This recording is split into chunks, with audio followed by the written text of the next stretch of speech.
नमस्कार, आप देख रहे हैं दिल्ली ग्लो न्यूज और मैं हूं आपके साथ सपना। चलिए रुक कर लेते हैं आज की बड़ी खबरों की ओर। आपने मुझे बहुत ही अति महत्वपूर्ण विषय सिंचाई के सवाल पर बोलने का मौका दिया। सिंचाई किसानों से जुड़ा हुआ एक बहुत महत्वपूर्ण विषय है, क्योंकि किसान खेती करने के लिए अन्य चीज़ें तो अपने प्रयास से कर्ज लेकर उपलब्ध करा लेता है, लेकिन सिंचाई के लिए वो या तो प्रकृति पर निर्भर होता है या तो सरकार पर निर्भर होता है।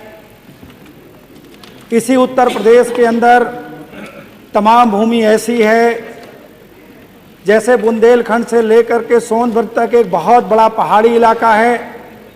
तमाम कृषि का क्षेत्र है जो नदियों के, गंगा जी के किनारे, जमुना जी के किनारे और अन्य नदियों के किनारे है, जिनके खेती का साधन केवल बरसात है या तो नदी का पानी है। माननीय मंत्री जी से मैंने जानकारी लेने का प्रयास किया कि माननीय मंत्री जी, जिन क्षेत्रों में आज तक नहरें नहीं पहुंच पाई हैं, उन क्षेत्रों में आपने सिंचाई का क्या इंतजाम किया। माननीय मंत्री जी ने वही पुराना जवाब कि मैंने इतने नलकूप लगाने का काम किया। माननीय मंत्री जी ने बताया कि हमने 33,000 लगभग नलकूप लगाए, लेकिन आज भी पूरे उत्तर प्रदेश के अंदर लगभग 8,000 से ज़्यादा नलकूप जो खराब पड़े हुए हैं। माननीय अध्यक्ष जी, मैं आपके माध्यम से माननीय मंत्री जी को मैं उन इलाकों की तरफ ले चलना चाहूँगा जहाँ पर किसानों के लिए बहुत प्रयास करने के बावजूद भी अगर वो अपना निजी ट्यूबवेल लगाना चाहें तो भी इतनी महंगाई होने के कारण, इतनी बड़ी बोरिंग होने के कारण, इतना पैसा ना होने की वजह से अपना वो निजी ट्यूबवेल भी नहीं लगा पाते हैं।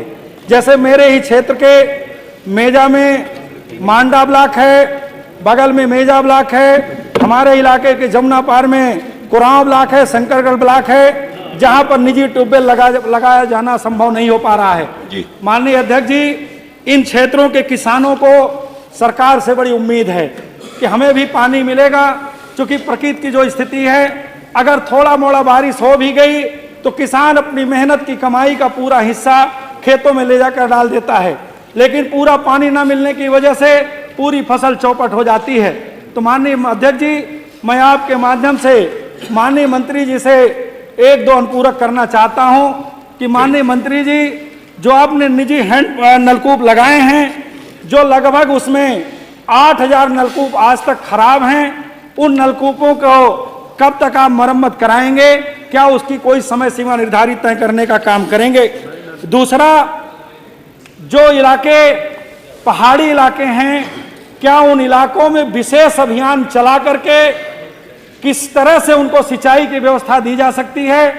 उनको नलकूप के माध्यम से सिंचाई की व्यवस्था दी जा सकती है, अथवा अभी एक आपने उन इलाकों में पीने के पानी का जो इंतजाम करने का प्रयास किया, नदियों से पानी को लिफ्ट करके, जो उन इलाकों में जब पानी पीने का इंतजाम लोग नहीं कर पा रहे हैं तो निश्चित रूप से वहां खेती करना संभव नहीं है। तो क्या इन्हीं नदियों से लिफ्ट करके उन इलाकों में भी, चाहे गंगा जी हो, चाहे जमुना जी हो, चाहे टोंस नदी हो, क्या इन इलाकों से लिफ्ट करके उन इलाकों को सिंचाई के लिए भी पानी देने का इंतजाम करेंगे? करेंगे तो कब तक करेंगे?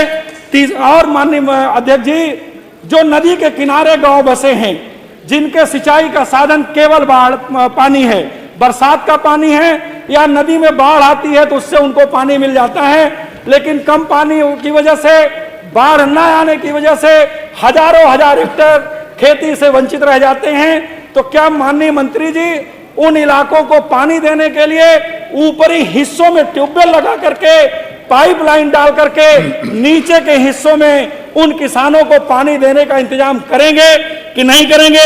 माननीय मंत्री जी, अंत में एक आपसे सवाल करते, चूंकि माननीय मंत्री जी, लगभग उत्तर प्रदेश में 25 ऐसे जिले हैं जो जलभराव से परेशान रहते हैं।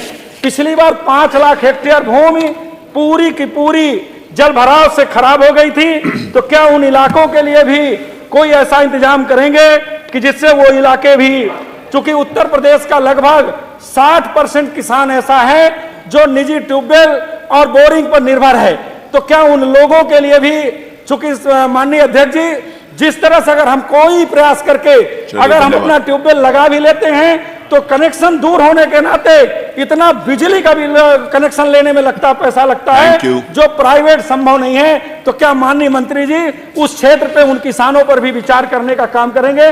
माननीय अध्यक्ष जी।